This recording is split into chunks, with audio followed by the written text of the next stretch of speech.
Beleza, pessoal, vamos aqui para mais um exemplo, né, da aplicação da conservação de energia mecânica. Nesse contexto agora é o seguinte, eu tenho aqui um carrinho, né, sobre uma mola. A gente vai deformar essa mola aqui, ó. Vamos supor que a posição de equilíbrio dela seja essa e eu quero fazer uma deformação, ou seja, comprimir essa mola até uma distância, por exemplo, aqui, ó, x, tá? E aí, qual que é a ideia? Eu quero saber quanto que vai ter que valer essa compressão X desse carrinho sobre a mola para garantir que ele complete a volta aqui, ó, nesse círculo, né? Que ele passe aqui por esse ponto, né, sem cair, que ele consiga completar a volta sobre o círculo, certo? E aí, como é que a gente pode responder isso? Então, primeiro vamos fazer o seguinte: vamos colocar os pontos aqui que a gente vai comparar as energias mecânicas, né? Nesse problema, a gente não vai ter força dissipativa. Se você fosse fazer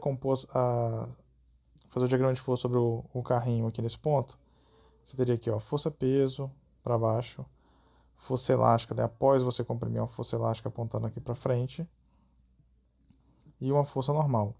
O trabalho da força normal vai ser zero, independente de qualquer trajeto que ele esteja aqui desenvolvendo, seja aqui, ó, ou mesmo aqui, tá? Porque a força normal vai estar sempre perpendicular ao deslocamento, então, portanto, o trabalho da força normal vai ser zero. Força elástica é conservativo, força peso, que é outra força que vai estar presente aqui no movimento, né? Seja aqui ou qualquer outro ponto, também é força conservativa. Então, nesse sentido, na ausência de forças dissipativas, logo a energia mecânica vai ser conservada, tá? Então eu vou partir disso. Só que aí eu vou aplicar essa energia mecânica em quais pontos? O primeiro ponto é o ponto onde vai ter a deformação. Então, este ponto aqui é o ponto A, o ponto onde vai ocorrer a deformação da mola. E o próximo ponto é o ponto B. Eu quero saber o seguinte: para ele completar esse círculo, né, para ele conseguir executar o looping aí, ele tem que chegar nesse ponto B com uma velocidade certa, certo? Porque se a velocidade ali for zero, ele cai.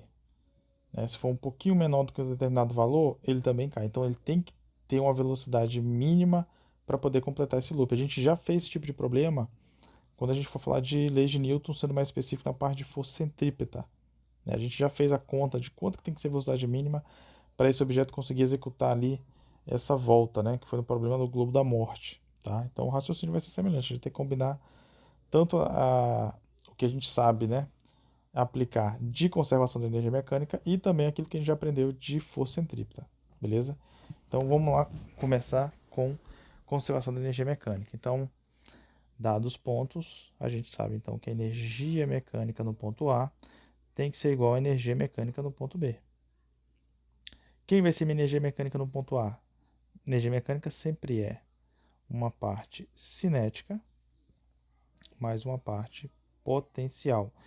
Sendo mais preciso, no ponto A a gente só vai ter a potencial elástica, porque eu vou adotar a posição onde ele está como sendo nosso zero. Então a altura ali vai ser zero, portanto a energia potencial gravitacional vai ser zero. Tá? Do outro lado, a energia mecânica no ponto B, a gente vai ter uma componente cinética e uma componente potencial, que nesse caso vai ser gravitacional. Então preste atenção. Ó. No ponto A, a parte potencial vai ser só elástica. No ponto B, a contribuição potencial vai ser só gravitacional. Certo? Aí vamos lá, vamos desenvolver isso aqui. Energia cinética é mva ao quadrado sobre 2. Então já vou colocar os dois lados, ó. Do ponto B, mvb ao quadrado sobre 2. Energia potencial elástica no ponto A vai ser kx ao quadrado sobre 2. E energia potencial gravitacional no ponto B vai ser mghb. Como eu vou comprimir a mola, né, através desse carrinho aí? Quando eu soltar, nesse ato de soltar, ele vai sair com velocidade nula. Então a velocidade inicial dele aqui, ó, é zero, certo? Aí, o que sobra, então? Sobra que a energia potencial elástica será convertida numa parte cinética do ponto B, mais uma parte potencial gravitacional. E eu quero saber justamente quanto que vai valer essa deformação aqui, ó, x, que garante que ele complete a volta, certo? Perceba que em termos dos dados, ó, a massa aqui, ela vale 2 kg, né? A gravidade aqui vale, né, 10 metros por segundo quadrado. A constante elástica, que está aqui, também é uma informação conhecida, ó, tá? 100 newtons por metro.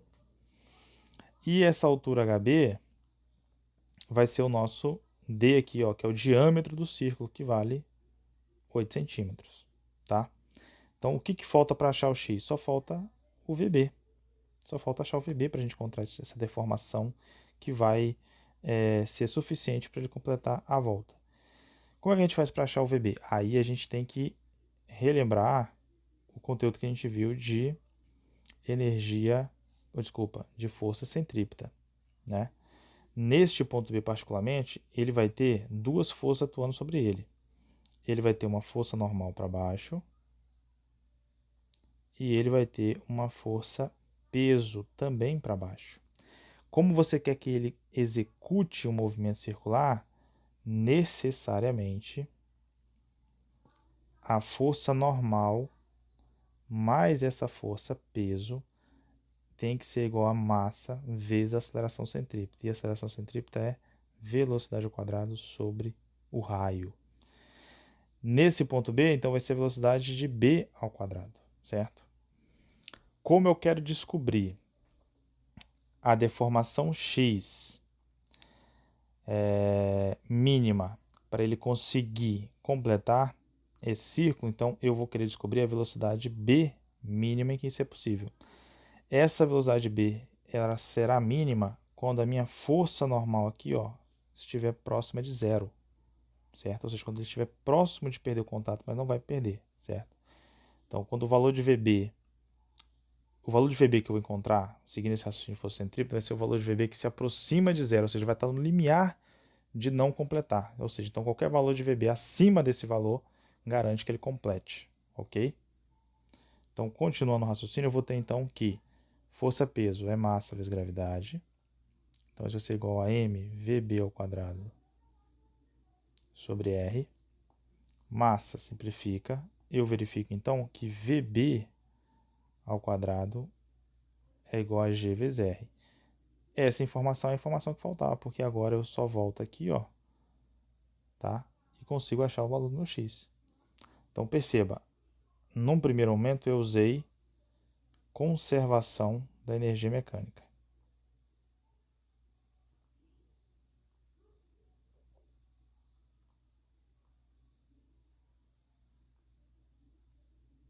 E num segundo momento eu usei o que?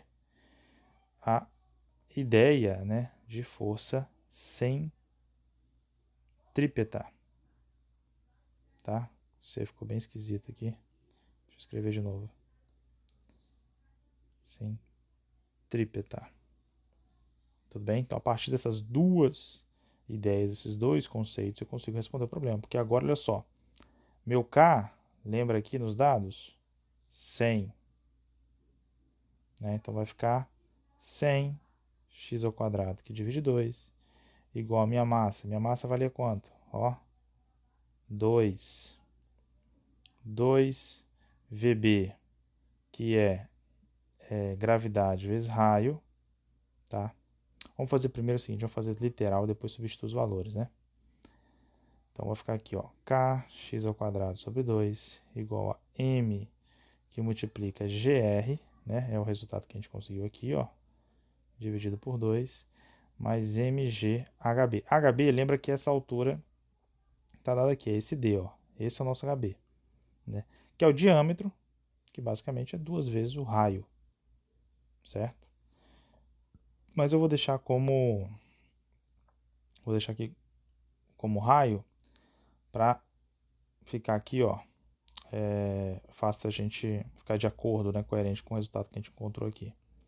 Beleza? Então aqui seria mg2r. Disso a gente verifica o seguinte: kx ao quadrado vai ser igual a um mgr,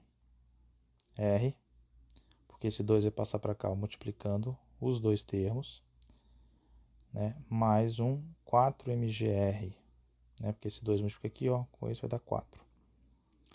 Isso então vai me dar um x ao quadrado, que é igual a um 5mgr, que divide k. Aí agora sim, a gente substitui, ó.